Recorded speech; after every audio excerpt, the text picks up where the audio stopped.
Hey y'all, Melissa here with you today, and I have a very quick project. I'm going to show you how to sew this slouchy beanie cap with a pom-pom on the end. And this hat also has a special feature.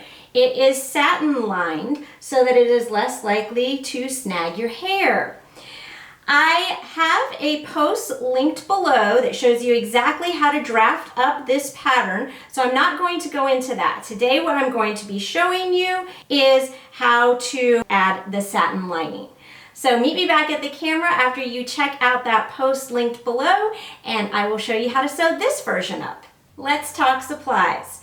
You're going to need a pom-pom. I've got a fur one here that I've made, and there's another video linked below that shows you how to make this. And then you also need your pattern, which in the post I've linked below, I have the exact drafting instructions for this pattern or the option to purchase it already drafted for you. We are going to modify the pattern because I'm using two different fabrics. So all I've done is add a 1/2 inch seam allowance at the bottom edge here so that I'm not going to be cutting this on a fold. Because normally what you do for this is like you fold the fabric once horizontally and once vertically, and then you line your pattern up with the two different folds and you open it all out and you've got one piece of fabric. This time I'm using two pieces of fabric, so I do need that extra seam allowance.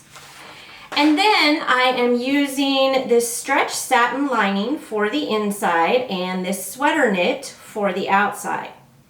So just like the original beanie tutorial, the first thing I need to do is sew up the darts. And I'm going to go ahead and do that and then put the rest of this together.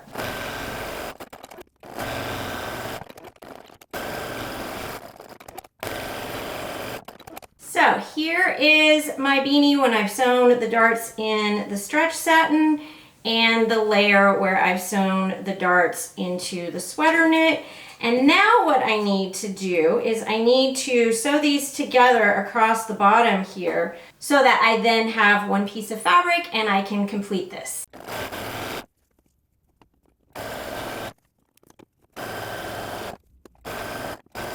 Okay, here is my hat sewn together at that edge, and you may have noticed on the sewing machine that I was sewing with the satin fabric up and the sweater knit down, and that is because the sweater knit is more of an unstructured kind of loosey-goosey knit, and that works better against the feed dogs. Otherwise you can have issues with the more stable knit fabric, which in this case is the satin, not stretching and the sweater knit stretching, and then you have like a mismatch. So if you put the looser, less structured knit against the feed dogs, you'll have better luck keeping the two of them in alignment.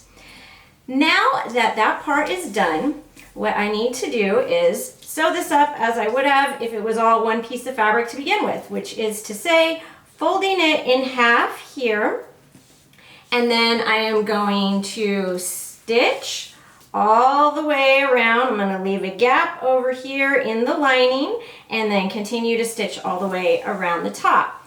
I want to install the pom-pom here at this point.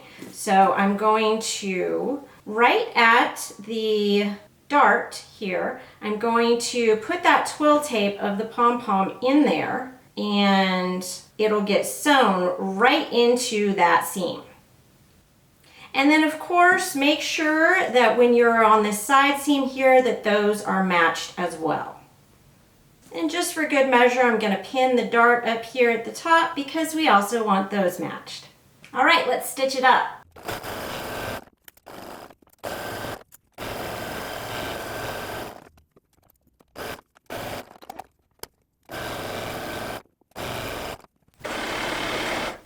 Okay, I'm coming up on the pom-pom here, and I'm just going to really like squish it down, try to hold in place with my hands. That may make it hard to see on the video here. I'm stitching as close to that pom-pom as I can. And now I'm going to kind of push it to the other side so that I can finish stitching up this side of the hat. Okay, I've taken this off the machine, and you may have noticed that I forgot to put my gap on the satin edge, so I left the gap on the sweater edge. That's not what I prefer, but it'll work fine. The other thing I want to check is, did I get close enough to the pom-pom here in the sewing machine? And I don't think I did, so I actually want to go back. I've changed to a zipper foot, and I want to stitch right next to that pom-pom again so that we don't have so much of the like strap exposed on the outside.